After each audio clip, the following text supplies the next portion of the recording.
Good evening. Demon Phil here with another interview tonight that we're going to get started on here shortly. As usual, if you will, let me know you can see and hear me in the comments. I'd appreciate that. And let's make sure we get this shared out. And we're going to have some fun and get to know Mog Park tonight. So we're going to go ahead and make sure everything's working correctly on here. Scott, appreciate you being here, buddy.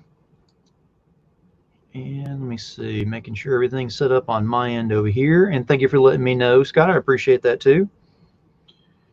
Because we know I have had my technical difficulties a couple of times on here. All right, looks like everything is up and running pretty well. If we can make sure and get this shared out, I'd appreciate that. And then we will get going in about another minute here. Hope everyone's had a great day today and been productive. Mine has been focused on packing. Shocker. Because, you know, the move is coming up in 2 weeks, so I can get ready for that. So getting everything together and ready for that and trying not to pull my hair out. Oh, too late. Yes, Scott, I will agree with you on that one, yes. All right, well, we're starting to get you all to trickle in now. Excellent. Give it about another 30 seconds here and we'll get started. Just want to make sure some other people that are coming in a little bit later get a chance to come in. Plus, I think we have like probably a 30-second lag between here and actual Facebook. Again, shocker. David, appreciate you being here, buddy. Great show today. I had a blast on that thing. Looking forward to next week's show. At least I think I am so far. I don't know. Your mind is about as demented and twisted as mine is at times, so I'm not sure about that one.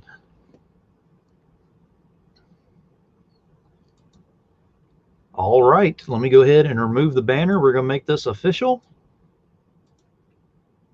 All right, Demon Phil here, and I've got another interview tonight, and I will apologize ahead of time for this going on in the background because, like I said, I am in the process of packing and getting ready to move, so the quote-unquote studio that I put together is kind of getting torn down, which is okay because at least I'm able to still be on here and do my shows.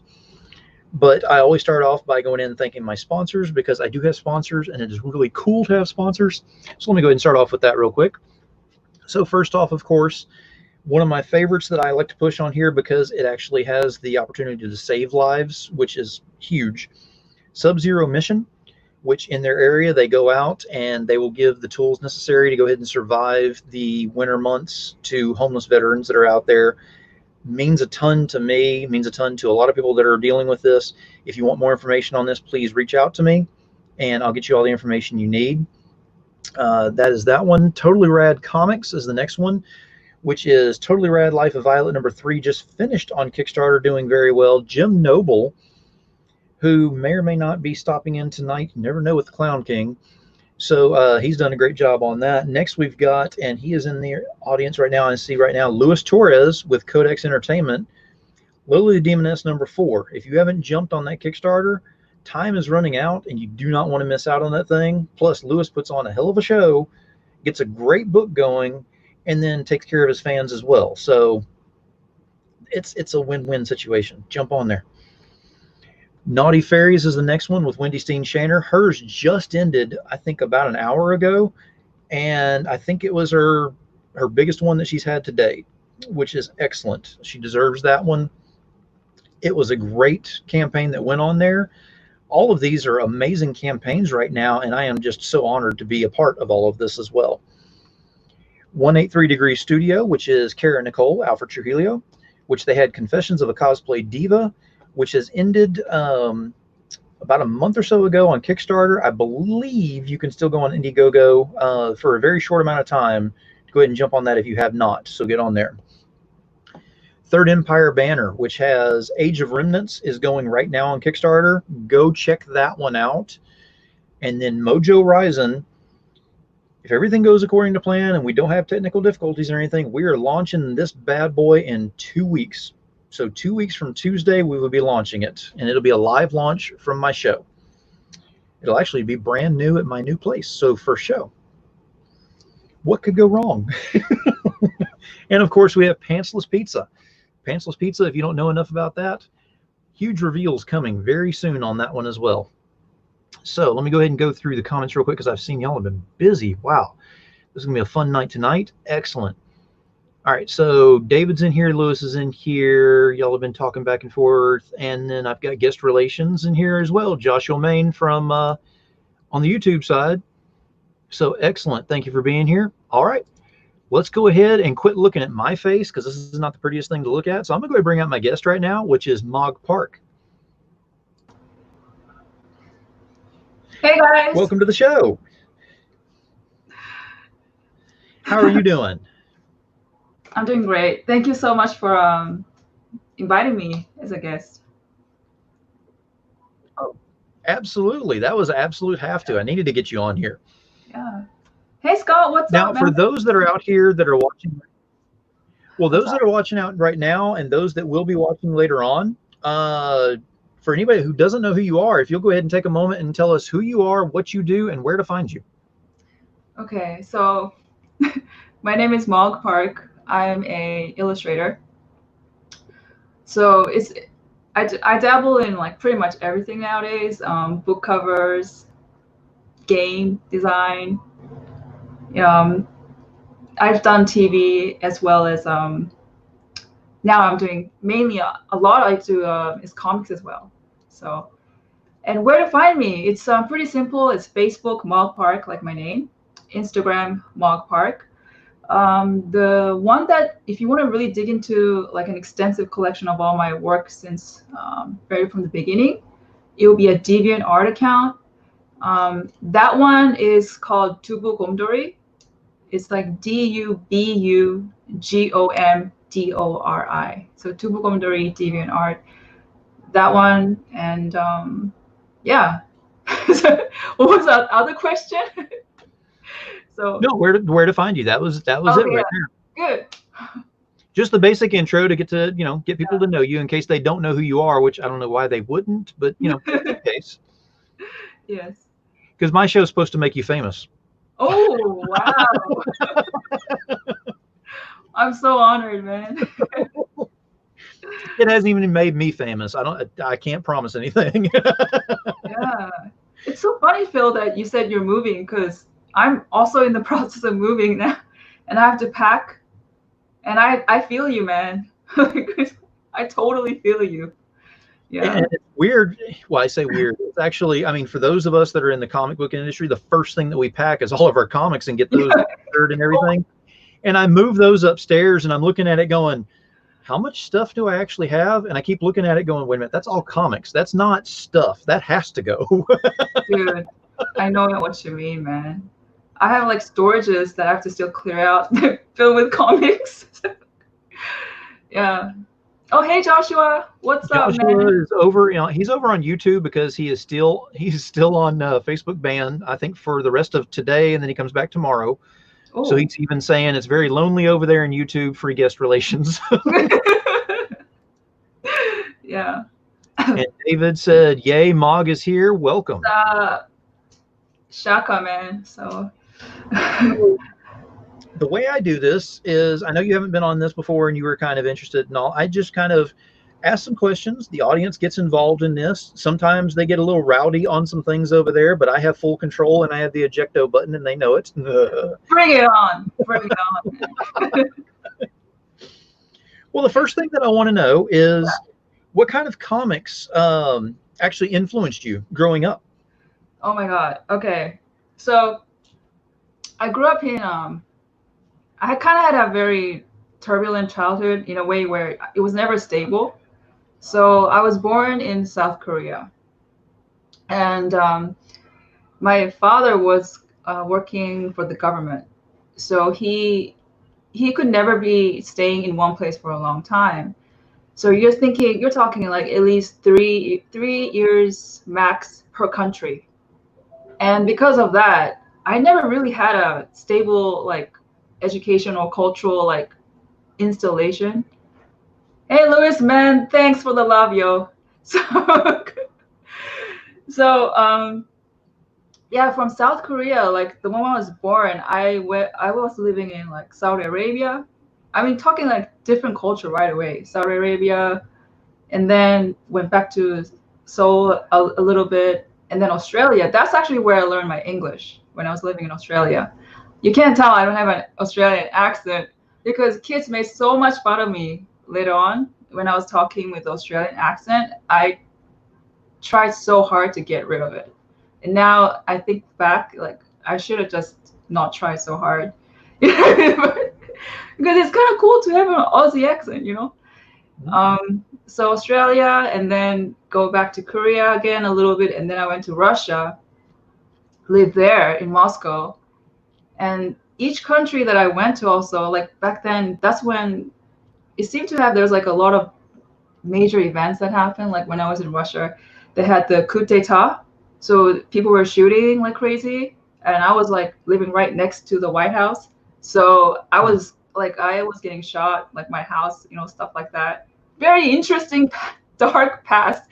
And then right after that, we skipped to Japan. And in Japan, I had the biggest major earthquake, which was like a 8.2, 8.5, the Kobe earthquake.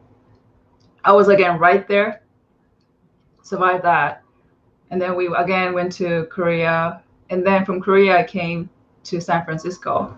So because of this weird, so much past, I never really got a chance to actually read a comic until one day when I was in college in Korea. I somehow got into college, which was so like fortunate. And when I went to college, I was majoring in animation at that time, because at that time animation was so huge. It was like the first animation college in Korea ever created. So I applied, and luckily I got inside. And one of my colleague, his last name was Park. I don't know the rest of his name, but I remember his last name because he shared the same last name as me. He was like a weirdo, like a very intense weirdo. And he one day brought this comic book, European comic book by Paolo Serpieri. I don't know if you guys know this, but Paolo Serpieri is one of the best, I feel like, one of the guys who really know anatomy very well. And he brought this comic book and he's like, hey guys, check this out. And when I saw that, I was like, ew, what's this? Because it was basically like pornographic, you know, like it was just like all about that.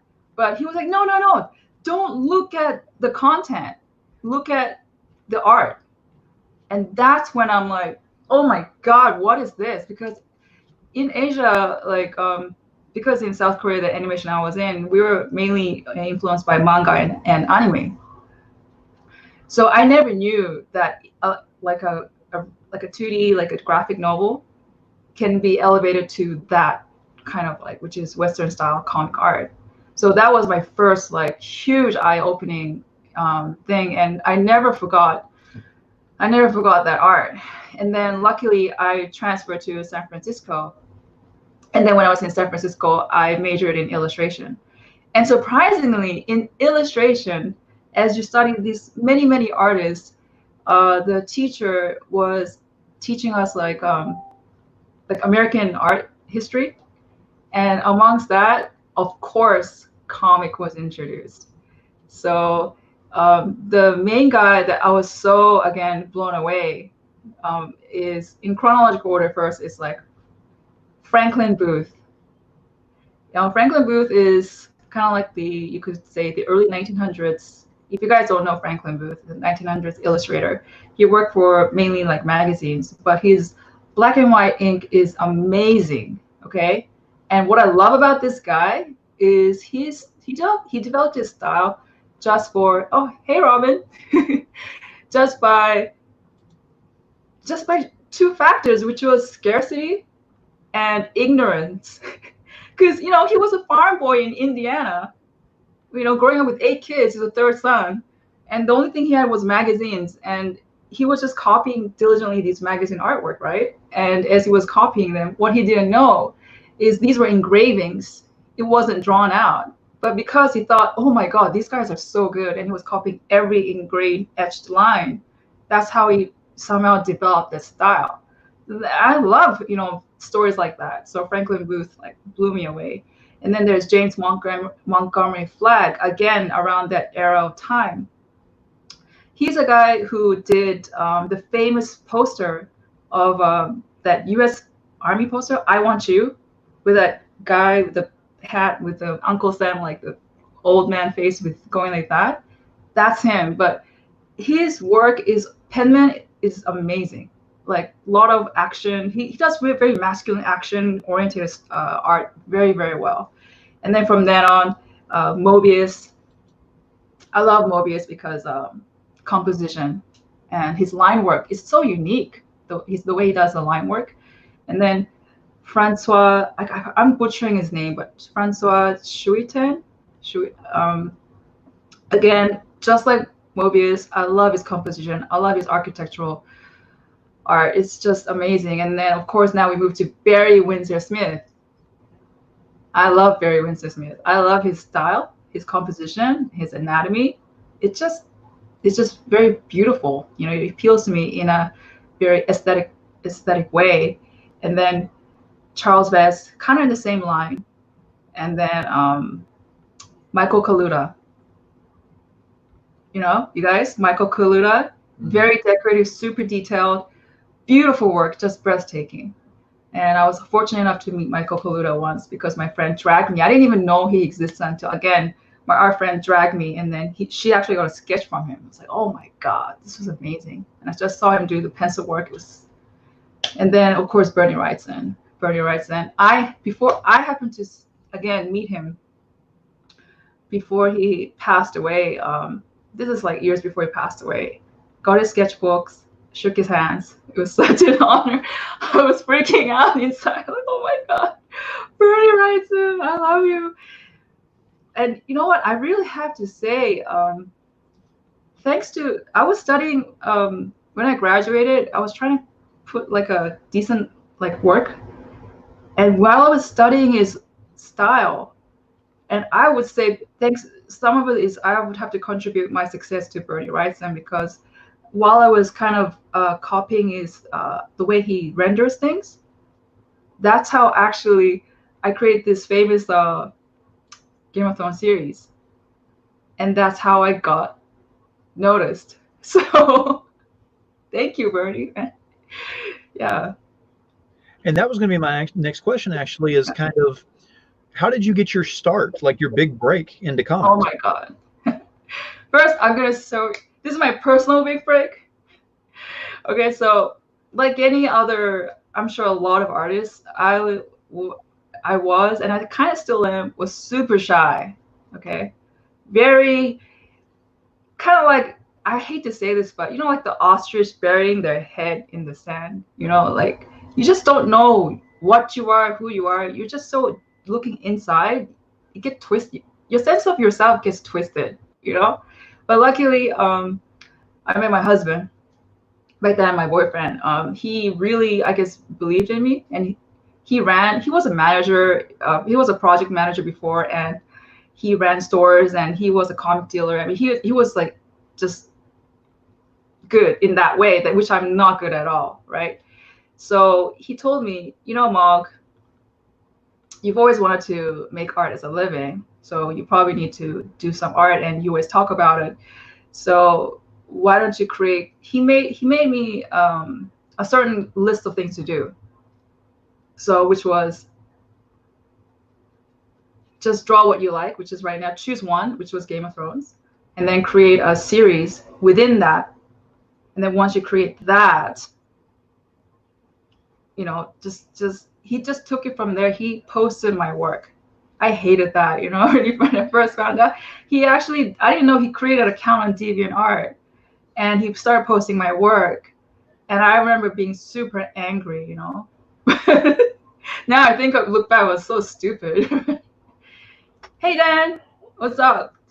Thanks for joining us. But yeah, so, but while he was posting the work, what's interesting was I actually got a hit, and this girl from Indonesia said, hey, I love your work.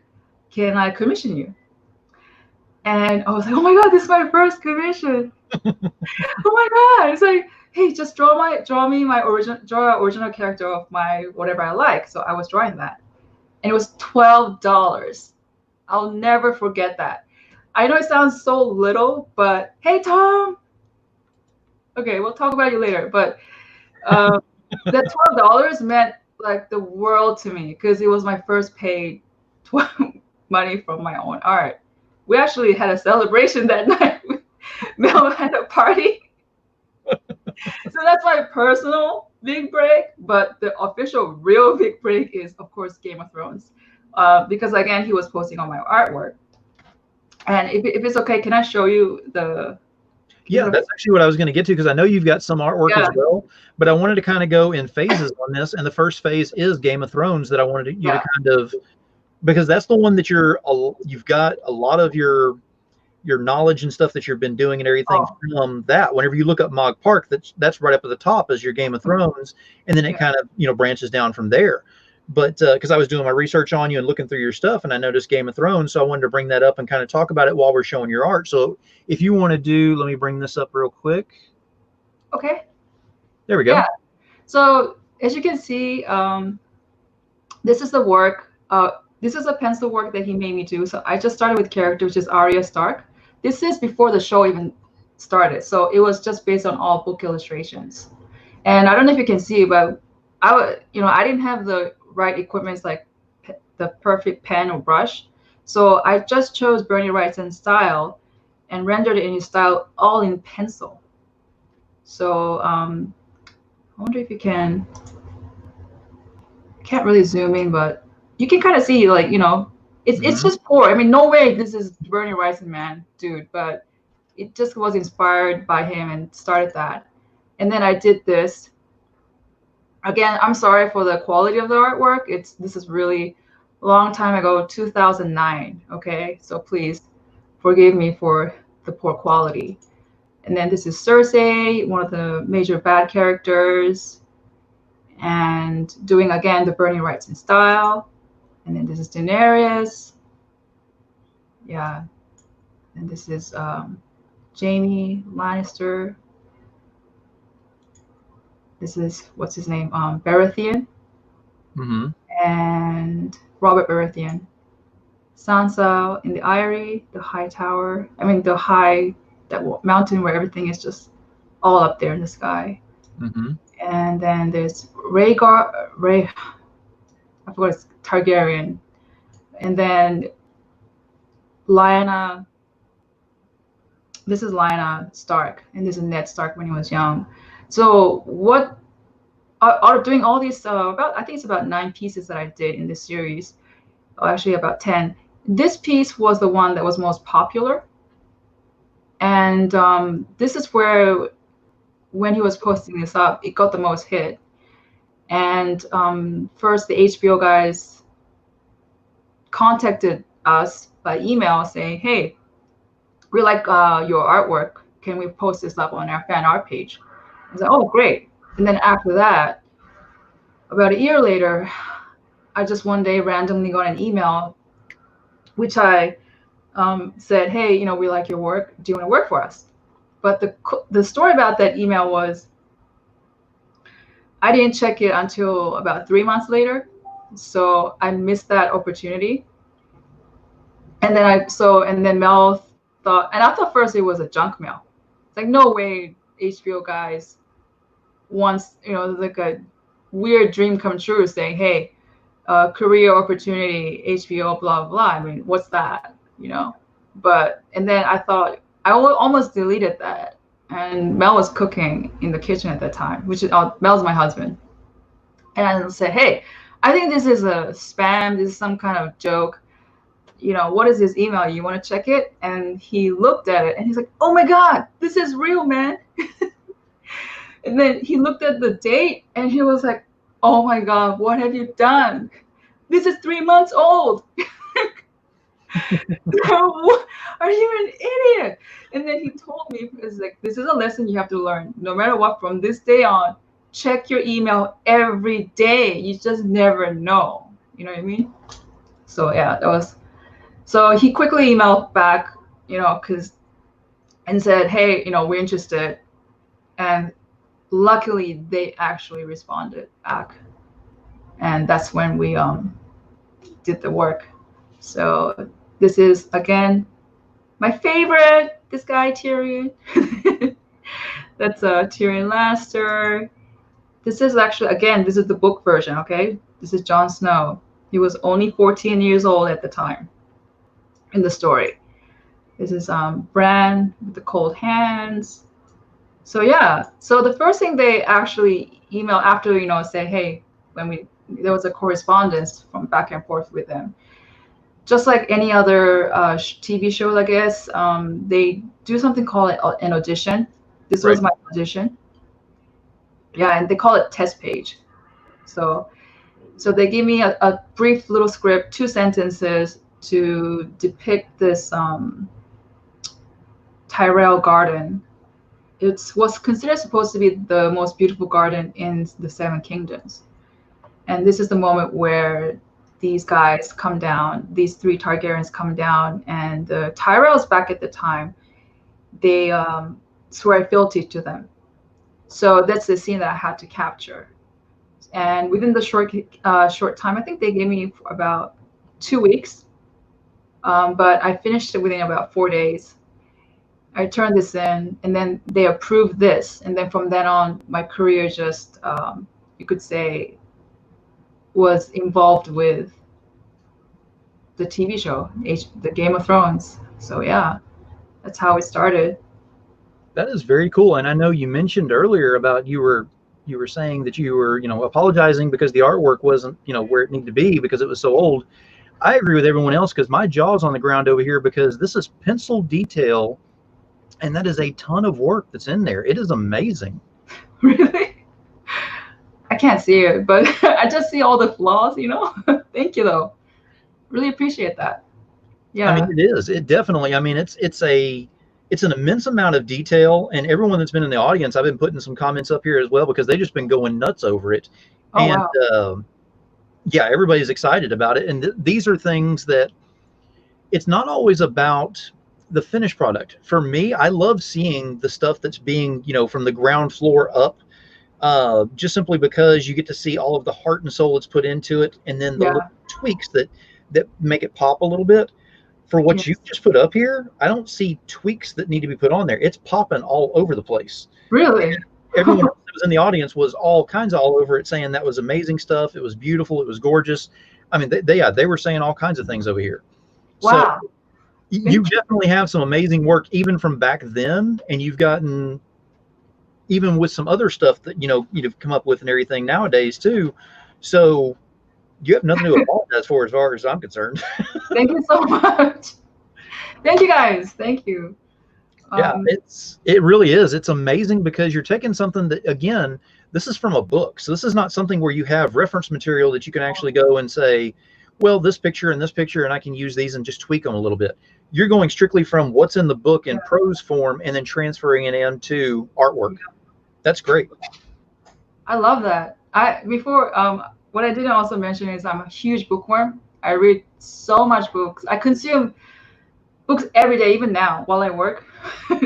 I just do audiobook now. I don't know about you. So I'm a huge bookworm. So I think it's easy that like when I absorb information, you can kind of, I don't know about you, but I do it visually where I can see it visually and then I can transfer it. Sorry, excuse me. Let me turn the lights on because Okay.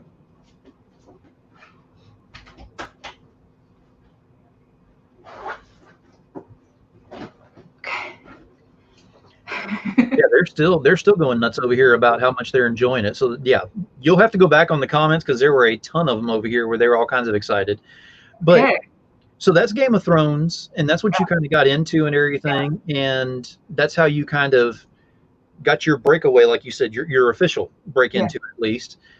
And you're talking about pencils and that amount of detail and everything, and then you've just evolved since then, and you've gotten into some stuff that just, yeah, my jaw is dropping on the ground with this, with some of the other things especially. And one thing that I want to bring up right now, and Tom's in here right now too, so I want to talk about it, is BDI.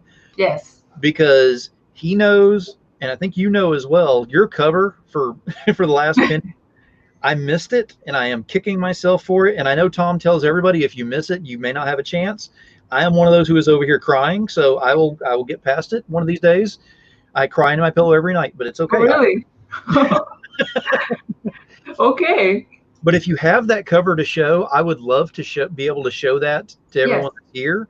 Let me Just because it is an amazing piece with an immense amount of detail, but it's got so much depth and so much character.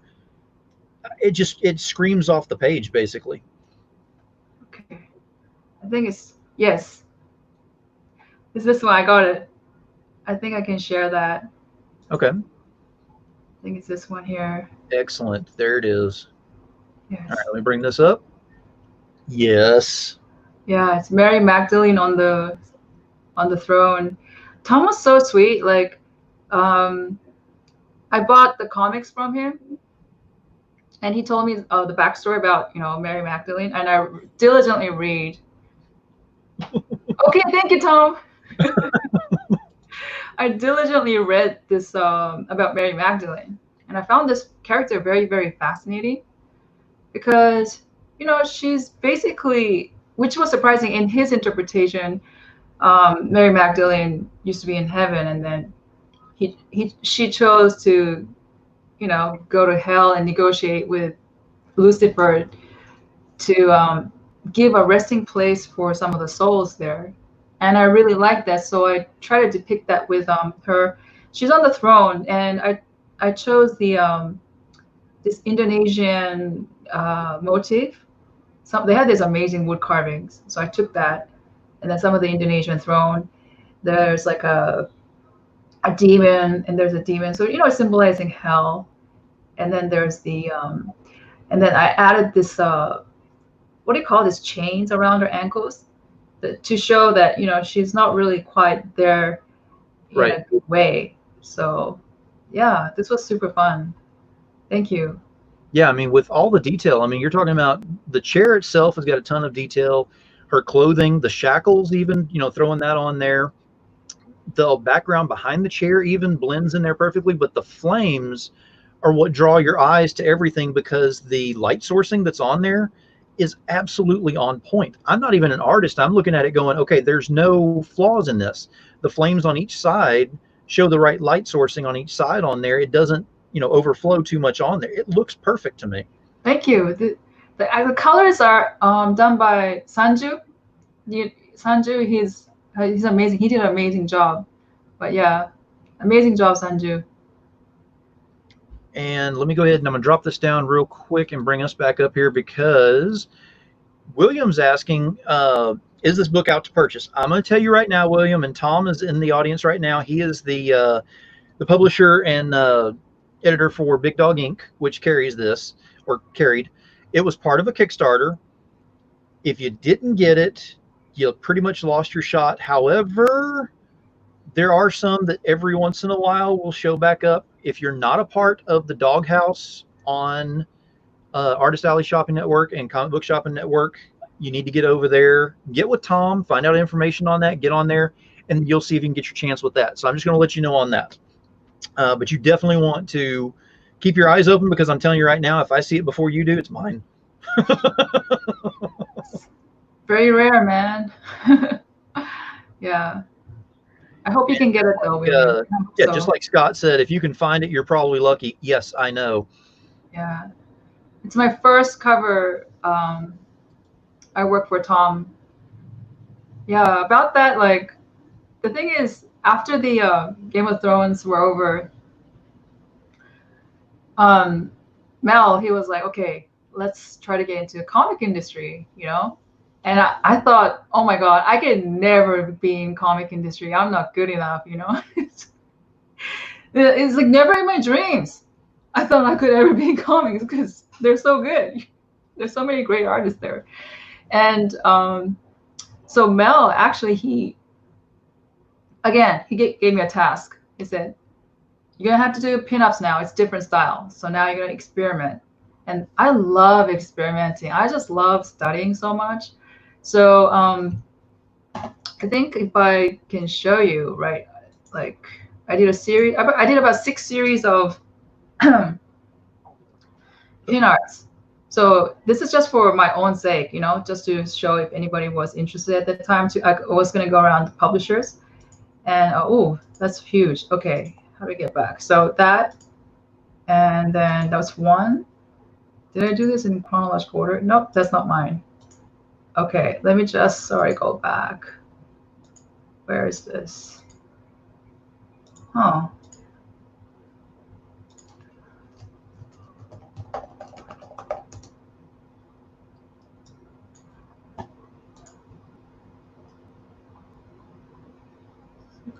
Comic characters, I think this is it. Okay, so here it is.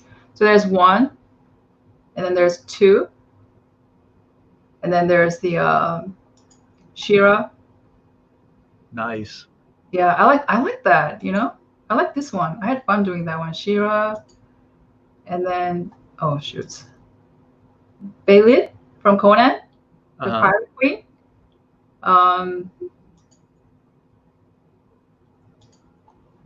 Oh, I guess that's the end. So, oh man. Sorry about this. That's okay. How can I get back to that? Okay, so, and then there's Enchantress. So these are the 6. Oh, no, it's only 5. So these are the pieces I actually showed around. And while I was showing around, Tom happened to be there, you know? And I got to talk with him, and he was fantastic. And then he asked me in the con, right then and there, hey, let's think about doing a cover, man. He was like, what? No way. And that piece was the Mary Magdalene on the throne. I was so lucky. And it was so lucky because at the same time, in the same con, another publisher guy by Mount Olympus, Ron, he also approached me and said, hey, man, I mean, I like your work. You want to do a cover? And so it just... That was the next thing I was going to bring up, too, is with Mount Olympus, because you were popping these things out, like you said, about the same time on there, you know, jumping around on that. And Mount Olympus, you have a few of them that you were working on there. So you've had a lot of very consistent work with some people who have kind of been elevated throughout all of this as well, which is great, because Mary Magdalene is one thing that the series in itself is absolutely amazing. And Tom knows this. I'm not just blowing smoke, because we've discussed about this and whatnot. But the new series that's going to be coming out, that he's going to be, you know, branching off with this, I'm greatly looking forward to. And it's almost like yours is the perfect segue. Your cover is the absolute segue into that spinoff on that. Awesome. That's the way I see it, at least. Yeah. So that's why I need that cover in the worst kind of way. But you know, that's me, and I'll cry in the covers, and it's okay, and I'll get over it. But yeah, you've got Mount Olympus, and you've done quite a bit with that, which is, you know, excellent. And you've got, your work has always got, it's never the same. That's the thing, is I can't find a particular style with you. And sometimes, you know, usually whenever you say something like that, that's a negative that you're putting out there. With me, it's like, okay, I'm trying to figure out, because you don't have a set style. And that's a good thing, because your wheelhouse is very large. Really? A lot of things, which really is impressive. It's, and I'm hoping that other people can see that too. I'm sure Tom sees it.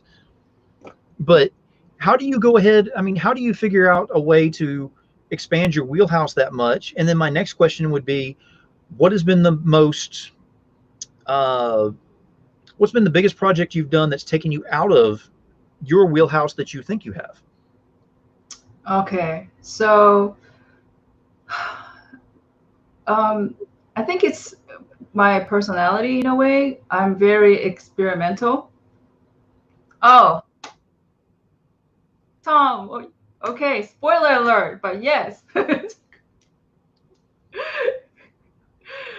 Yeah, I think it's just my personality where in a way, you know, you have to somehow find your weaknesses and then make that into your strength.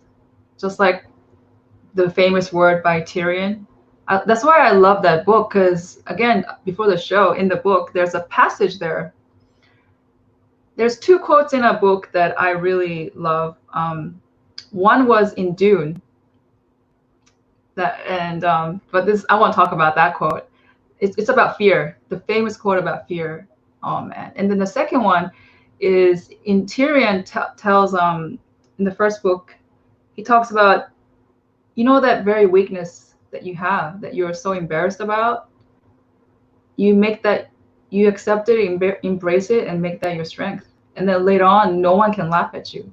Mm-hmm. And my weaknesses were I have trouble staying being consistent in a way. So I would take that and say, okay, since you don't really, I tend to get bored, like if I do the same thing over and over again. So why don't I just take that experimental side and try, okay, we will get you. Yeah, try something like in different way. So, and the thing is, that's why I have a list of artists that I love, and you can always learn from artists that you love. And then I would say, okay, in this one, I did Burning Horizon. In this one, let's do, let's say, because I'm doing pinup right now, the guy I can think about is Vargas. Let's do Vargas, and learn from him.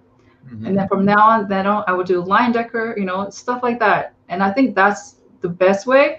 I don't think that is good for some other guys. But if you're like me, then that could also, you can try that method. And the biggest one, the breakthrough I had, oh my God, it was for me. I was working for, doing a cover for Buku Comics / God, the guy who did Hardly Thin. Sorry, I'm having a brain fart right now. Murat? Yes, Miracles. Yeah. Yeah. He hired me to do a cover for him for his Hardly Thin. That piece was really hard because, but again, that was my biggest breakthrough in doing a different art, because I was doing a different technique, which is basically a lot more digital art. And by finding a way that I was happy with the digital art, that's where I saw my style again change a bit. Like even I could tell, like, oh, this is different. And that piece, the one is called Pretty in Pink. I think I can show you. It's this one here. That one.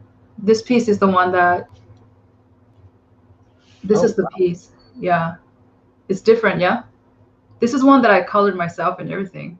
So that's was again another breakthrough. So from then on, I could do other work similar to this. So who knows where I'll go from here on. Well, and the cool thing is, as you look at, because I mean, Hardly Thin's been around for a little while, and of course, it has a definite, like, it's a Hardly Thin book as soon as you see the cover. Well, whenever I see this looks like a special edition type thing. It's a totally different style that's on there. You can still see the general likeness to it, but it's with a general flair that you've got. But this same thing doesn't show up in your other pictures. That's what's very interesting, is you don't have the same style in all of your pictures. Yeah. Like you said, I totally agree with you when you say I can't really pinpoint you. Like you're like everywhere, and that is usually, even I would totally agree with you about that. When I say that to somebody, even an artist, I'm like, oh, that's not a good thing. There's no consistency. Yeah, exactly. But maybe the trick is you just gotta put so much effort, blood, sweat, and tears, man. Just put it in there.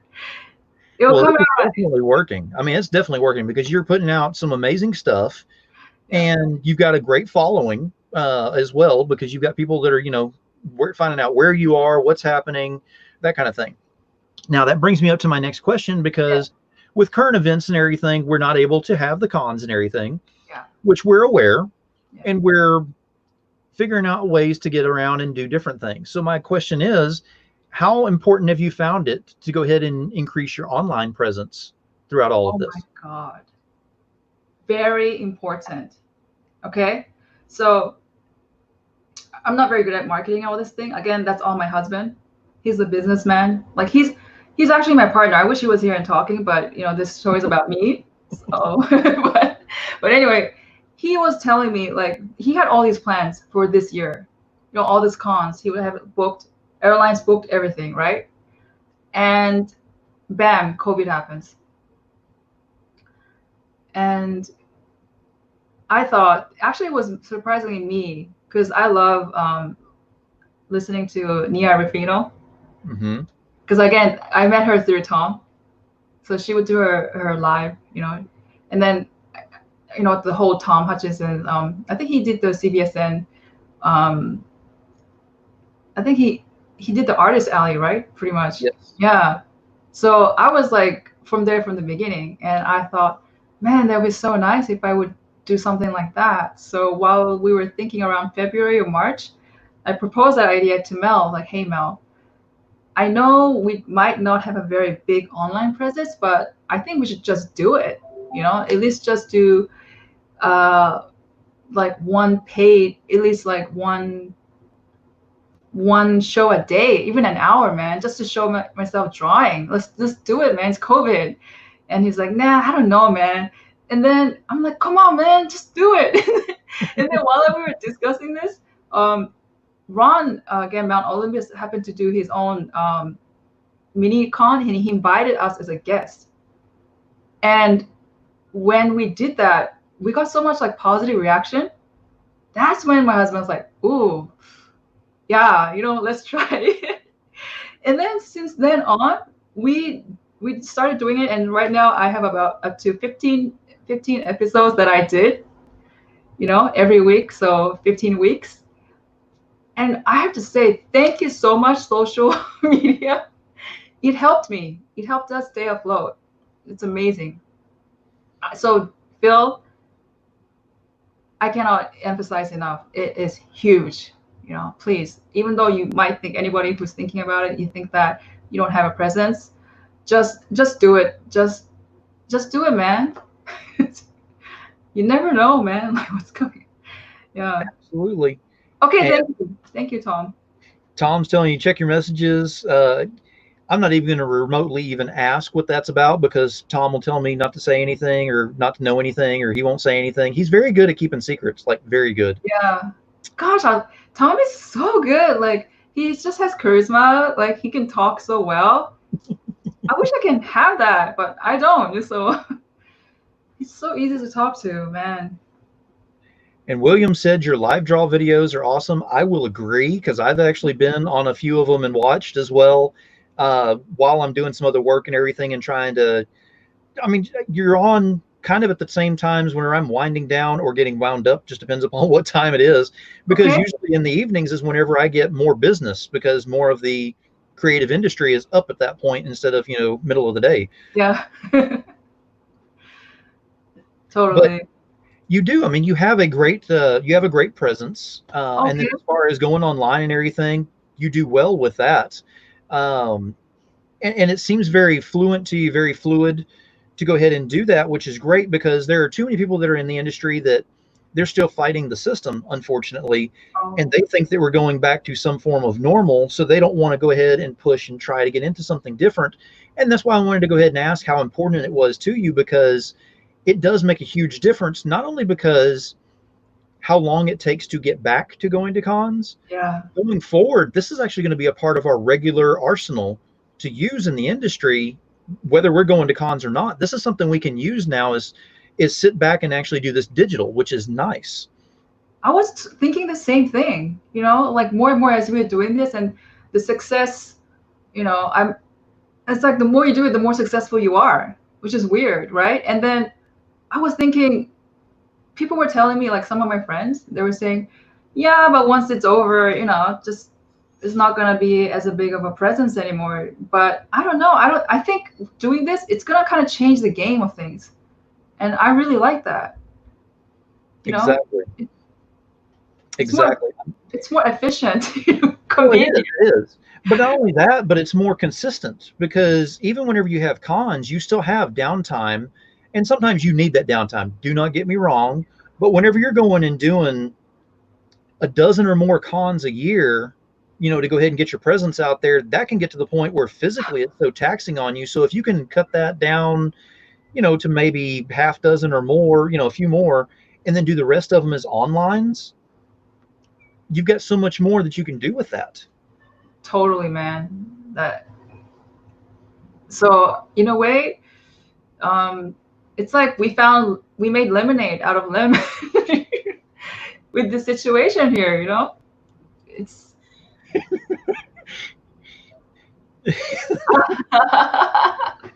I Wow, agree. I'm scared, Tom. I agree, and I feel the exact same way. I'm just trying to be as easygoing and nice about it as the host as I can. You know, whatever the guests want to say and the audience wants to say is fine. But I believe it too. If you're not going to go ahead and roll with the change on this, then yes, there's going to be issues with that, as Tom so eloquently put on there. Yeah, yeah. But it So is. It's something that you definitely adapt to and you move with. And I've already seen you doing that, which is great. And your work speaks for itself. And you have quite a bit more that you're working on with that. So my next thing is, what are you currently working on that you can talk about? Because again, I know how this works. And are you open to commissions, taking any commissions, anything like that as well? If anybody's interested. yeah, commissions are, I would say, soft open. Again, thanks to all this social media presence, I have now like 4 sheets of commission list. I have to. It's still trickling in, and please don't be afraid to message us. But just be aware that it's gonna take a while because I have to go through so much. Big ones wise, I think when I was talking with my husband, he was. We're planning to take some, like, get the major after I get major the major stuffs out. Um, we're gonna do some kind of other portfolios. Oh, that's my husband. I think he said. Anyway, whatever. Ignore that guy for now. But but we're gonna do another kind of portfolio, and then we're gonna approach this guy who well I was introduced to. So I'm not gonna be able to tell the names, but it's comic related for sure. Um, it's like a pattern. I don't know, Phil, if you saw when I do a series, like you show like a series of work, the same topic series, and then job, same topic series, job. Like new job, new job. Okay. Yeah. So. Okay, that makes sense. I Yeah. get that. And William was actually asking a question earlier that I wanted to bring up. I can't find the question because we've had a lot of comments, which is great. But he did ask if you have a sketchbook or if you have one in the works. Yes, I have in the works because so many people were asking, and not everybody can afford to buy originals or these tons of these huge prints, right? So me and Mel, we're thinking of we're actually working on a project, and it's called like Beauty and the Beast, but it's not the Beauty and the Beast you think. It's just loosely themed. So from then on, we're just doing a art book of that, thematic art book, and then possibly a lot of people surprisingly are like you said, they're really interested in seeing the initial work, like the thumbnails or the preliminary line work and all that. They love it. So I'm thinking of also putting another like a small, because I have a lot of sketches, small compilation of the sketches in another format of books. Because even for me, I also personally love, it's because maybe I'm an artist and I love studying. I love seeing the process, the before work, rather than the finished work, because I can see, ooh, so this is how your mind works. I love that, man. I just love that. Yeah. Exactly. And William is bringing up over here. Let me bring this up real quick. So there's a Cadets Virtual Con August 8th through 9th. And he put on here, Mog will be involved in the drink and draw. Yeah. I'll probably just be drinking like juice or something, but yes. No, it's very cool. And if you have information on that, if you'll pass it along to me whenever we're done or whenever you have time or whatever, and same thing with you, Williams, pass it over here. I'll share it out as well, and I'll make sure it gets to other people who can share it out, and we'll get as many people involved as we possibly can with this. All right. Yeah. You guys join us, even if you feel like you want to drink and draw, man. Oh, I can't draw. Oh, okay. I mess up on a stick figure. It's never straight. Yeah, no, I'm no good. Wow. I'm just pretty sitting in a seat and doing hosting. Well, at least I do hosting. I'm not pretty at it, but yeah, I'm here. Okay. So, when I was talking about all the other artists before, when I was saying like Barry Windsor Smith, Michael Kaluta, and you're nodding, do you also like them as artists, or? Oh yeah, absolutely. I mean, actually, there's a lot of people that I'm with that there's some that will do the more risque, some that won't. Mhm. It all depends upon. For me, it has to be something that's eye catching for one, but it's got to have a story. Because believe it or not, there's actually pages inside behind that front cover. People aren't aware of that. They can actually go through and read a book, which is great. I think Tom. I think Tom is still on a quest over there, letting people know that there's actually pages in his book. It's not just the pretty art. Uh, no, but I mean, everybody knows he's got great stuff over there. But yeah, it is. It's something that has to grab you and pull you in for the whole thing. But I am one of those that I really do like if the cover has something to do with the interior. I cannot stand those where I get something on the outside and then I go to open it up and I'm like, okay, this is nothing to do with what I got this thing for Oh my whatsoever. God, dude, that's that reminds me, when I got so excited when I came to America, right? I'm like, I'm gonna go to a comic shop, I'm gonna buy a comic book, man. And I chose, I don't know, man, because at the time my English was pretty bad too anyway. So I just chose one that looked lovely and I picked it and I was so excited. I went home, right? And I opened it. I'm like, what? First of all, different artist. I couldn't understand what the heck's going on because in Asia, the way it's formatted, it's very each book is individual. The individual shines. And I learned later on, it's this is a so interesting and in a way awesome part about Western comics. Is actually a teamwork. Do you know how hard it is to find in any other place in the world? I guess besides animation, but we're talking about like comic books, okay? That actually is about teamwork, not really about you. It's that's so fascinating. Cover art is different, interior is different, writer, I don't know, everything is all just a mix. And this, I think that's why comic industry West is also successful in its own strange way, because it's creating a platform for so many artists, is giving them a kind of an opportunity to just jump on and work on something, even if you don't have a story right away. If you're better at drawing, just do it. I love that part about comic industry here, man. It's so awesome. It is. I mean, and you're absolutely right. It is. It's a teamwork thing, but more so now with COVID and everything happening, it's actually opened up the doors to where independent comics are now getting more of the spotlight. Yes. Amazing, because now, as long as it's done correctly, if more people would actually understand that if we work together in the independent industry and really started getting our voices out there, then we would have that number one spot or maybe even that number two spot, but we're at least going to be in the spotlight now. We're not going to be at the back of every LCS and, where the lights are so bad or flickering, the fluorescence or whatever, and bad flooring and, all that fun stuff. We can actually be up at the very front as soon as you walk in, which is amazing because that's why I choose to read the independents. And that's why Yes. my tagline is keep it indie, y'all, is because this industry did not go pencils down at all. In fact, we went more pencils up than anything else during this whole pandemic thing, and it just got better and better. So, Yes. as far as I'm concerned, indies are working better as a group than anything ever has that I've seen in any industry that's out there. I totally agree. You know what? I feel like it's kind of changing the industry. Oh, hi Meredith. Yeah, the way the Kickstarters are independent comics are going, I just love the fact that all that effort and for example, just straight up, I would just say like the money is going straight to the creators. It's not the distributors or all that. It's a fascinating platform. Business wise, is I don't know. I feel like it's gonna change something.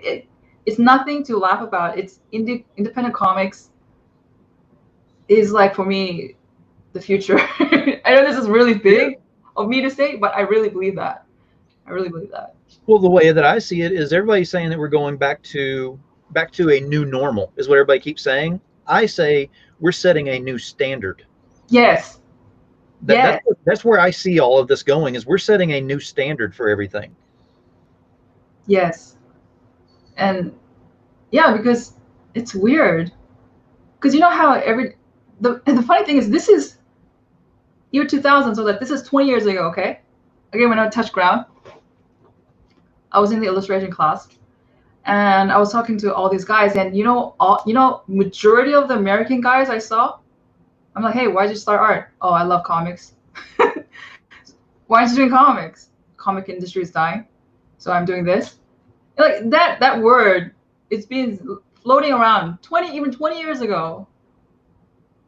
You know, but look at this. It's still we just find a way, man. Oh Just yeah. gotta be flexible, yo. Well, there are publishers and there are companies who have gone belly up and whatnot, and that's only because honestly, I think it's because that they refuse to change Yeah. and they weren't willing to adapt and do things differently with that. I really think that that's where their downfall was on it because people say, oh, well, the money wasn't there, or this wasn't there. Well, go find the money, change something. Yeah. Stop waiting for the LCS to go ahead and sell your books. Sell your books and have the LCS do it as a secondary. That's what needed to be happening in the beginning, and they didn't look at it that way. They looked at it as long as they're going to the LCS and they've got them, they'll sell them for me and I'll be okay. Well, they're the ones that you now put your life in their hands, basically saying, okay, if you can you please push these whenever you have a chance? Instead of putting your heart and soul into your own work and then going to the LCS saying, look, I sell these things all the time. Can you go ahead and do me a solid on this one? And, you're going to buy these books and everything, sell these for me. I want you to go ahead and read the first copy on me for free or something. That way you at least have knowledge on it and tell your customers. But they weren't going that extra level on there. Yeah. And by not showing your heart and soul into what you do, you can't survive. You're right. Because also the way the Kickstarters are formatted, like it tells like how you can feel the author, the creator, saying, hey, I did this because blah, blah, blah, blah, blah. I mean, there's all these reasons, incentives, everything. I mean, you can just clearly see it all, and then you feel great as a customer, like, dude, I want to support you, man. Exactly. It's not a company, yo. It's you. I'm going to support you, man. And exactly. I love that, One thing, and I'll give a shout out to my LCS that's here, and I'm actually moving, so they won't be in my LCS anymore. That's sad, right there. Oh man. Level Up Entertainment, right here in my area, and they have one of those spinner racks in the middle that's the employee choices, and they change them out each week, which is amazing. Okay, That's good, great, wonderful. It's easy to do though. So here's the kicker though. Whenever you walk in, they direct you to the spinner. So instead of you walking in and just having free reign and doing whatever, they actually learn to know your name at least and deal with you directly or whatever. And if there's new people that walk in, they'll immediately, hey, welcome to the store. Let me go ahead and give you a quick rundown. Here's our spinner rack, and they take you there first. That means the world to me because that shows that they're putting their heart and soul into what they're selling because they're actually reading it because they know things about what's on that spinner rack. Because I've been to other stores that they'll put it on the wall or the spinner rack and say employee's choice. They know nothing about it. Dude, I would love that. Because whenever we go to a comic book shop, they're like, hey, how's it going, man? It's like, hey, you need any help? It's like, I don't know. There's so much. There's so much, man. Like, just ask them simple questions like, hey, do you like fantasy, action, what? Like, I like this. Oh, I got something for you. Check this out. I'll be like, yes, thank you. Thank you. But exactly. Or if you can't get to them because you're working on something else or whatever, and of course, this is my 28 years of retail management experience speaking on this one. But if they walk in and they go and they find something, that's great. They come up to the counter and everything. Why just go ahead and do a lay down sale? Why not go, hey, if you like this, have you ever thought about getting in this series over here? Let's go ahead and get you started on this one, I'm telling you, you're going to like this one. If you don't, it's only one book. You're not going to have to get the whole series right now. Wow. That's amazing. Dude. Are you like, did you study finance or something? You're so good. dude, yeah. I've done sales most all my life and everything. It's just something that it runs very fluidly for me on that. It's just something that just it's automatically there. And it's just something that I would like to see in more of the LCSs doing this. So whenever I see mine that's here doing this, you better believe whenever I get to where I'm moving to that I'm going to be going into my LCSs there that, you know, are possible LCSs that I'll grab onto, and I'll give them an opportunity at first. I'll give them suggestions if they're willing to listen. And hey, if we can make a change, that's all about that adapting and changing and surviving and thriving. Because why lay down and die? It makes no sense. Yeah, just like, oh my God, it's the end. No, there's Yeah. always that door there, man. Just go there and check it out. It doesn't hurt. If you're gonna lay down and die, try it over there. You know, Exactly. hi rebel. Yeah, so I But agree with you, man. now let me ask you this, because I like to ask this of my guests on here and everything, because we can't go to cons and everything right now. Everybody is incredibly sad about this. I am one of those people that's incredibly sad because, and it's not necessarily, I've asked other people and sometimes I'll get the response of, well, I'm not able to get the exclusive cover. I'm not able to get the exclusive whatever that's usually at a con. Most of what I get is I can't go see the people that I normally see. I can't go shake hands. I can't, you know, get a hug. I can't do this, that, and the other. Wow. So with that being said, and you can't do all this, what I'd like to go ahead and bring up is, what are some of your favorite con memories that you have? Oh my God. Oh, dude, I have some. Okay, I think one is my first con. Of course, you're never gonna forget that first con. And when I say first con, is the first con that I actually went as an exhibitor. Mm-hmm.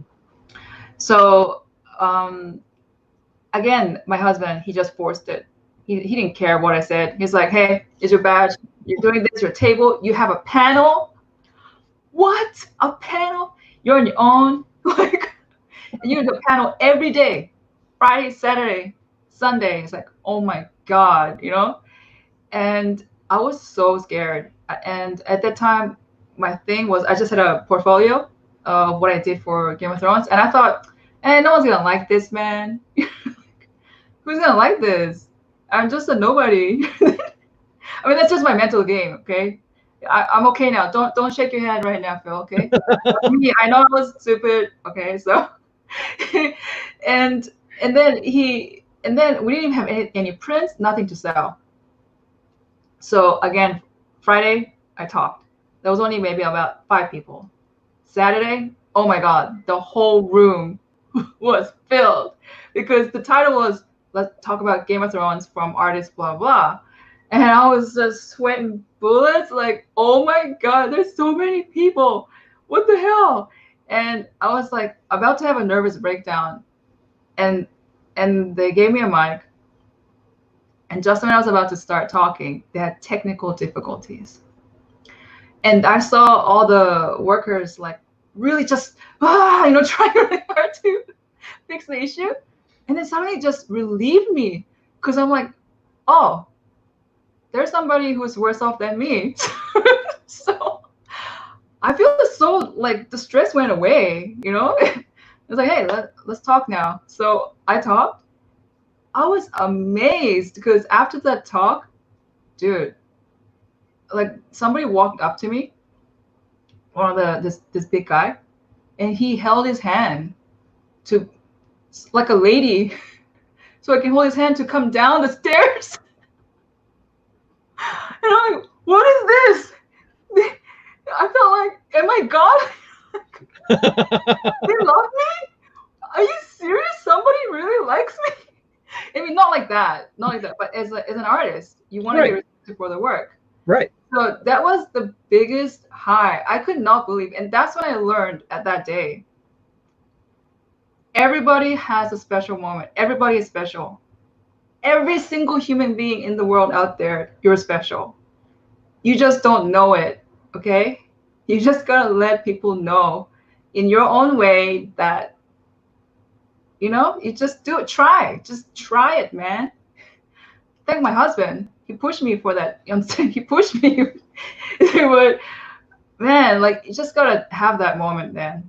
It would change your mind in a little bit. It will maybe by 1 degree, but that 1 degree is so, it just changes everything. You think it's only 1 degree that you shift it, but in our opposite way, you actually change it 290, 360, I don't know, 359 degrees.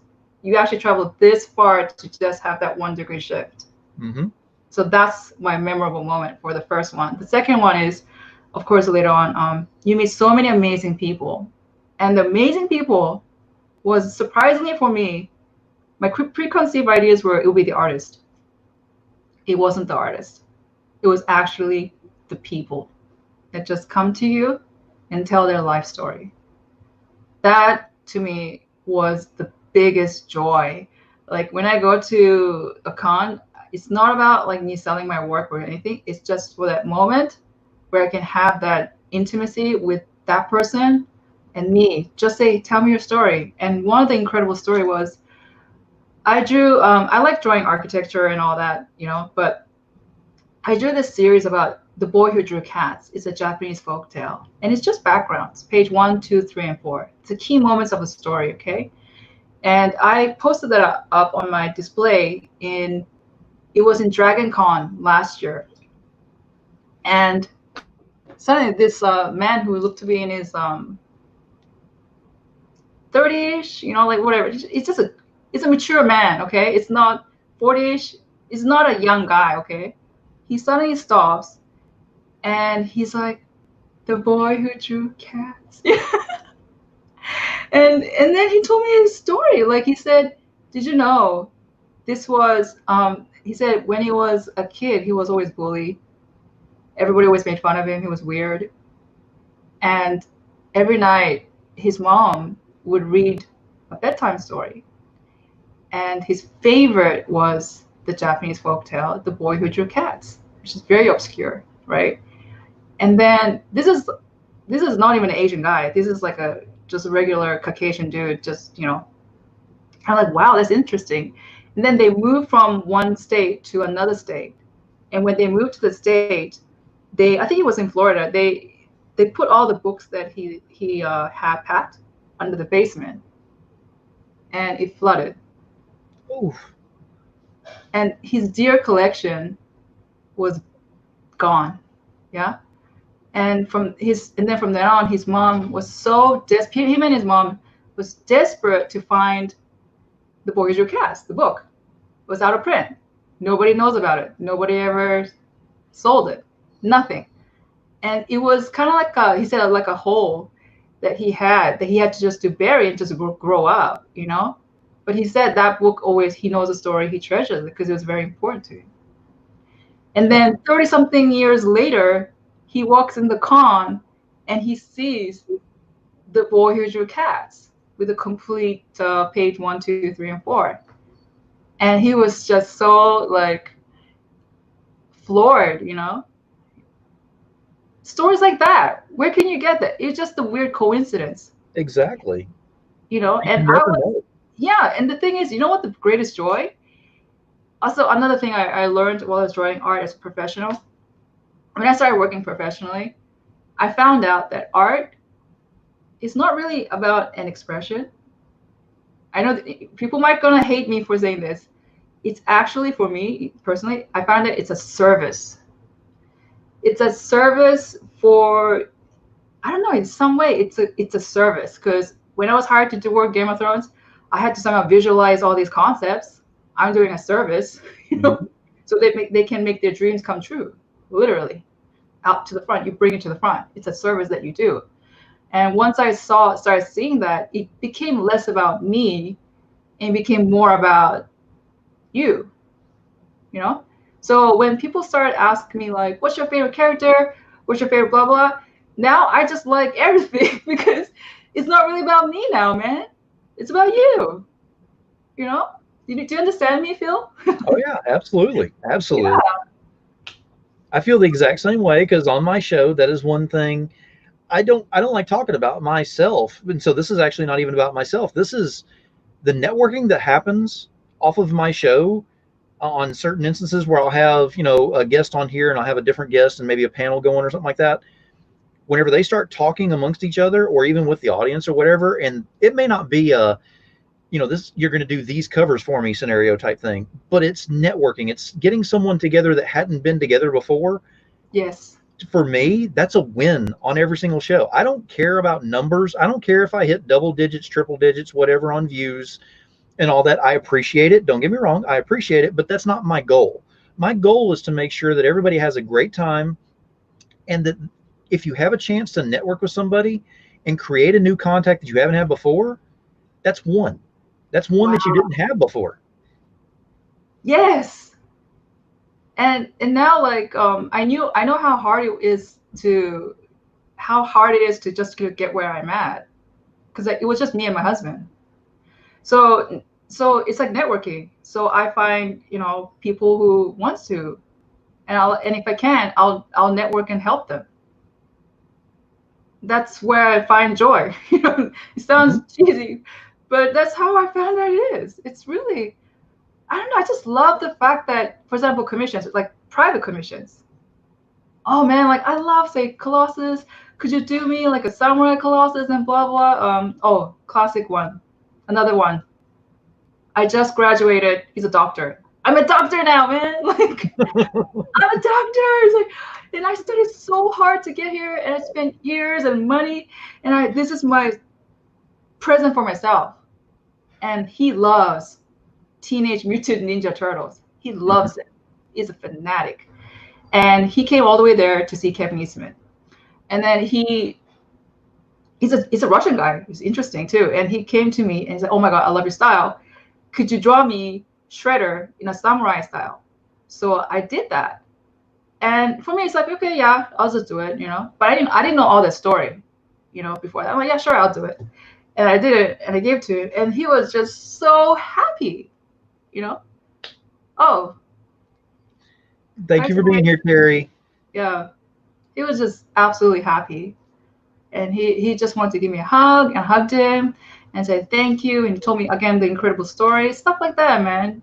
You just give joy with your art in some way. You just feel more like there's meaning to it now. So exactly. Getting money for something is one thing, and don't get me wrong, I'm not downing that by any means, because we still need money to survive and whatnot. But it's that extra, it's that smile, it's that sparkle in the eye, or it's that story that they tell you that goes behind the commission they wanted you to do.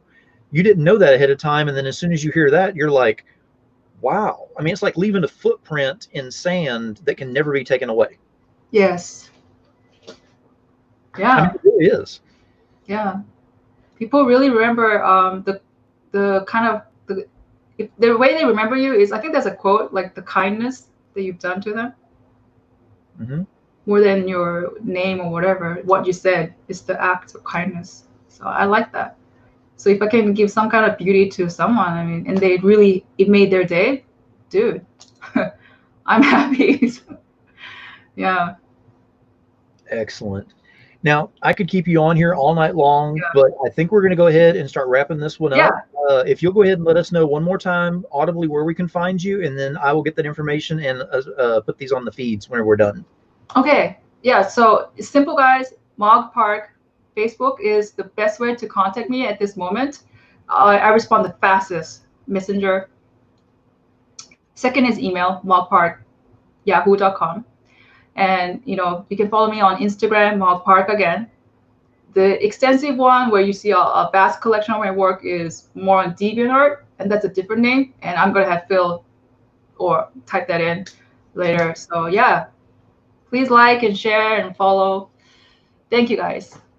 Yes, thank you very much for being here. I'm going to go ahead and put you backstage, do my closing statements. I'll be back here in just a moment. Thank you again. All right. Hey, we had Mog Park up here. We had an absolute blast having her up here. Got to go over some con memories, which were amazing. Went over some of her work, talked to her about her history and some things, got to know her a little bit better, which is great.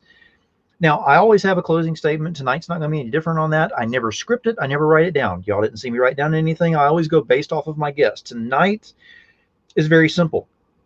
Adapt or fade. It's very simple. We discussed it several times in there, and I just want to go ahead and really bring it up. It's not a negative thing. Don't take it as a negative, take it as a positive. If you're not willing to go ahead and, as Mog so eloquently put it, do it. Just go ahead and do it. Take me, for example. I didn't have to jump on and start doing hosting and things like that. It happened. I ran with it. And I'll be damned if anybody's going to ever take this away from me. I am so staying in this industry, as long as every one of y'all want me to stay here, of course. But my point is, if you don't adapt, if you don't change to the wind that's going around you, you'll get blown in a different direction. You can absolutely see that with several other companies that's happened to. And right now, of all times, setting that new standard, we're all doing it together. So adapt or fade. Keep that in mind, and always keep it indie, y'all.